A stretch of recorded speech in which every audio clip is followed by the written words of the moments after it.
کہ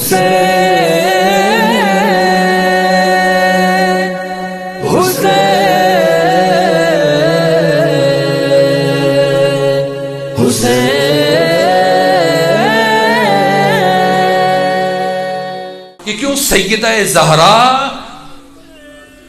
کیوں بھیجا ہے پروردگار نے بی بی کو؟ کون سا مقصد تھا؟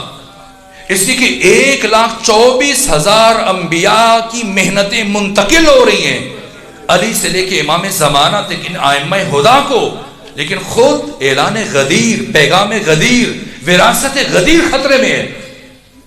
کون بچائے؟ کل عرض کروں گا. حالات ایسے تھے کہ سوائے سیدہ زہرا کے کسی میں اتنی طاقت اور صلاحیت نہیں تھی کہ وہ نظام ولایت کا دفاع کر سکے. نظام ولایت کا دفاع منحصر تھا ذات فاطمہ زہرا میں. میں شرمندہ ہوں، وقت نہیں بچا، میری گفتگو ادھوری رہ گئی، نتیجے نہیں دے سکا. میں کل جس حد تک ممکن ہوگا عرض کروں گا. اب سینے میں سکت نہیں ہے. کیا کیا ہے اس پیغام کو بچانے کے لیے، ولی خدا کو بچانے کے لیے؟ بس ایک بات عرض کروں گا اور آپ کی زحمت تمام کر رہا ہوں. کیا کیا ہے؟ کیا کیا ہے سیدہ نے؟ کل میں نے عرض کیا تھا نا، دروازہ گرا، اس کے باوجود اٹھ کے آئی، آ کر کسی کے درمیان اور علی کے درمیان حائل ہوئی. لیکن اس کے بعد کا مرحلہ، کیا فاطمہ زہرا نے اپنا جہاد چھوڑ دیا؟ نہیں نہیں. اب علی کے گلے میں رسی ہے اور علی کو گھر سے مسجد لے کے جایا جا رہا ہے. میں کل کی گفتگو میں عرض کروں گا کہ خیبر شکن علی نے کیوں تلوار نہیں اٹھائی اپنے آپ میں.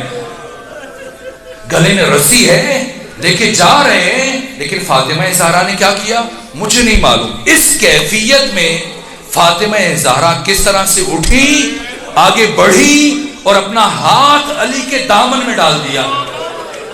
یہ دوسری روایت ہے جسے شیخ عباس قمی نے بیان کیا. کہا کہ سارے واقعے میں وہ پہلا شخص مدینے کے اندر موجود نہیں تھا، باہر تھا. جب واپس آیا اس نے دوسرے سے پوچھا، کہا میں نے سنا ہے تو نے نبی زادی کے گھر کو آگ لگائی. کہاں میں نے آگ لگائی؟ کہا میں نے سنا ہے نبی زادی نے بڑی مقاومت دکھائی. کہا بڑی مقاومت دکھائی. کہا میں نے سنا ہے نبی زادی علی کا دامن نہیں چھوڑ رہی تھی. کہاں نہیں چھوڑ رہی تھی؟ کہا پھر بتا کیسے چھڑوایا؟ کیسے چھڑوایا؟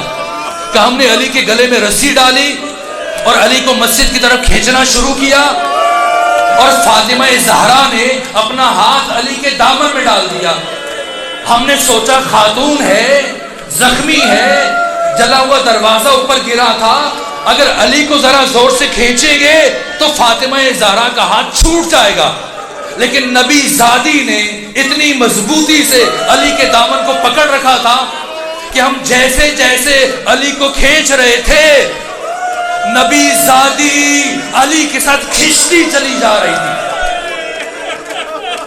کہ پھر بتا کیسے چھڑوایا؟ کیسے چھڑوایا؟ کہ میں نے سمجھ لیا کہ نبی زادی نے اتنی مضبوطی سے علی کے دامن کو پکڑ رکھا ہے کہ قیامت تک نہیں چھوڑے گی. کہ میں نے ایک مرتبہ داہنے دیکھا، ایک مرتبہ بائیں دیکھا، میرے قریب کنفوس کھڑا تھا، میری نگاہ کنفوس کے کمربند پہ پڑی جس میں ایک تازیانہ تھا. میں آگے بڑھا، اس تازیانے کو نکالا اور فضا میں لہرانے کے بعد اس زور سے فاطمہ زہرا کے ہاتھ پر مارا کہ ایک مرتبہ فاطمہ کا ہاتھ چھوٹ گیا.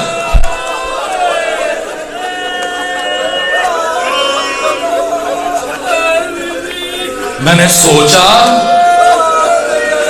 اب فاطمہ علی کے پیچھے نہیں آ پائے گی. سن رہے ہیں آپ؟ مجلس سن رہے ہیں، مصائب سن رہے ہیں. ایران میں، تہران میں، حسینیہ ارشاد میں ہمارے استاد حسین انصاریان بی بی کی شہادت کی مجلس پڑھ رہے تھے. مفسر قرآن ہے، صحیفہ سجادیہ دیار عاشقان کے مفسر ہیں. 7 جلدوں میں لکھی تفسیر صحیفہ سجادیہ کی. عارف ہیں، حکیم ہیں، فلسفی ہیں، فقیہ ہیں. مصائب پڑھ رہے تھے بی بی کے شہادت کے موقع پر اور مجلس تمام ہوئی. مجلس تمام ہوئی اور اس کے بعد وہاں پر لنگر تقسیم ہوا اور کھانا تھا، تو استاد حسین انصاریان بھی باقی مومنین کے ساتھ بیٹھ گئے، کھانا کھانے لگ گئے اور کافی وقت گزر گیا۔ جب کھانا کھا کے فارغ ہوئے تو محسوس کیا کہ اسی حسینیہ میں امام بارگاہ میں ایک مومن ابھی تک بیٹھ کے مسلسل روئے جا رہا ہے۔ اٹھے اور چلتے ہوئے اس مومن کے قریب پہنچے اور جا کر پوچھا کہ اے مومن بتا، آج جو میں نے مصائب پڑھے وہ کون سا جملہ ہے جو تجھے ابھی تک رلا رہا ہے؟ ابھی تک رلا رہا ہے کہ استاد حسین انصاریان، آج آپ نے اپنے مصائب میں پڑھا کہ بی بی فاطمہ زہرا کی پسلیاں ٹوٹ گئی۔ استاد میں ہڈیوں کا ڈاکٹر ہوں اور میں یہ جانتا ہوں جب کسی انسان کی پسلی ٹوٹ جاتی ہے اس لیے سانس لینا مشکل ہو جاتا ہے، اور آپ نے کہا کہ بی بی اس سارے مرحلے کے بعد 75 یا 95 دن زندہ رہی۔ میں سوچتا ہوں بی بی کیسے زندہ رہی؟ اگر یہ کیفیت آپ کے ذہنوں تک پہنچی ہو تو آپ سنیں جہاد فاطمہ، سنیں کیا کیا ہے فاطمہ زہرا نے، کس طرح سے انبیاء کی محنتوں کو بچایا، کس طرح سے اعلان غدیر کو بچایا، کس طرح سے پیغام ولایت کو بچایا، کیا کیا اس حالت میں جب سانس لینا مشکل ہو۔ فاطمہ زہرا اب چلتے ہوئے علی کے پیچھے پیچھے مسجد جا رہی ہیں۔ مجھے نہیں معلوم فاطمہ زہرا آج دوسری مرتبہ گھر سے مسجد کیسے پہنچی ہے۔ کبھی فضا کا سہارا لیتی ہے، کبھی دیوار کا سہارا لیتی ہے، کبھی بیٹھتی ہے، کبھی پھر اٹھتی ہے، اپنی طاقت کو جمع کرتی ہے، پھر چل پڑتی ہے۔ بڑی مشکلوں کے بعد فاطمہ زہرا مسجد نبوی پہنچی، اور جب فاطمہ زہرا مسجد نبوی میں پہنچی کیا حال دیکھا؟ لوگ کرسیوں پر بیٹھے ہیں، کچھ لوگ کھڑے ہیں، ان سب کے درمیان علی کو زمین پر بٹھایا گیا ہے، علی کے گلے میں رسی ہے، ایک شقی کے ہاتھ میں تلوار ہے، وہ علی سے مطالبہ کر رہا ہے علی بیعت کرو ورنہ تمہارا سر تمہارے دم سے جدا کر دوں گا۔ اس حال میں فاطمہ پہنچی، کیوں؟ اس لیے کہ فاطمہ جانتی تھی کہ علی مر جائیں گے، قیامت تک کسی اور کی بیعت نہیں کریں گے، اور جب علی بیعت نہیں کریں گے تو امام کی زندگی کو ختم کر دیا جائے گا، علی کو شہید کر دیا جائے گا۔ علی کی زندگی کو بچانے کے لیے فاطمہ زہرا اس کیفیت میں پہنچی، اور جب جا کر یہ منظر دیکھا ایک مرتبہ چلتے ہوئے آگے بڑھی قبر رسول کے پاس، اور سب مجمع سے خطاب کرتے ہوئے فرمایا تم علی کو شہید کرنا چاہتے ہو، تم علی سے بیعت لینا چاہتے ہو، علی سے بیعت لو، ابھی میں بال کھول کر ہاتھ اٹھا کر تمہارے خلاف بددعا کروں گی۔ سلمان فارسی کہتے ہیں جیسی بی بی نے اپنے ہاتھ اٹھائے ابھی بددعا نہیں کی،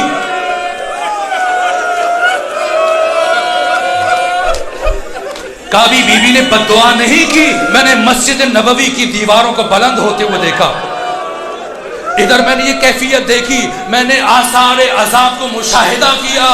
ایک مرتبہ علی ابن ابی طالب نے اسی کیفیت میں میری طرف دیکھا، کہا اے سلمان جاؤ فاطمہ زہرا کو منع کرو، امت کے حق میں بددعا نہ کرے۔ کہ میں جیسے ہی علی کا پیغام لے کے سیدہ کی طرف بڑھا، جا کے بی بی کی خدمت میں عرض کیا، سیدہ نے اپنے ہاتھ نیچے کر دیے، دوبارہ اس مجمع میں پلٹ کے آئی، کہا کہ ولی خدا کا حکم ہے، امیر المومنین کا حکم ہے، علی ابن ابی طالب کا حکم ہے، اس لیے میں بددعا نہیں کر رہی، لیکن جب تک تم علی کو آزاد نہیں کرو گے، جب تک تم علی کو نہیں چھوڑو گے، تمہارے نبی کی بیٹی یہی کھڑی رہے گی، یہاں سے واپس نہیں جائے گی، یہاں تک کہ دشمن مجبور ہوا، علی کے گلے سے رسی کھول دی۔ فاطمہ زہرا علی ابن ابی طالب کو اپنے ہمراہ لے کر گھر کی طرف چل پڑی۔ میں دست ادب جوڑ کر سیدہ کی بارگاہ میں یہ جملہ عرض کروں گا، بی بی آپ پر دروازہ گرایا گیا، بی بی آپ کے رخسار پر تماچا مارا گیا، بی بی آپ کے ہاتھوں میں تازیانے مارے گئے، بی بی آپ کا بچہ شہید ہوا، بی بی آپ بڑی مشکلوں سے چلتے ہوئے مسجد نبوی تک پہنچی، لیکن بالآخر آپ نے اپنے زمانے کے امام کو بچا لیا۔ ارے میری ہزار جان قربان، آپ کی بیٹی ثانیہ زہرا پر جو 10 محرم تک مقتل تک اپنے بھائی کے ساتھ چلتی رہی،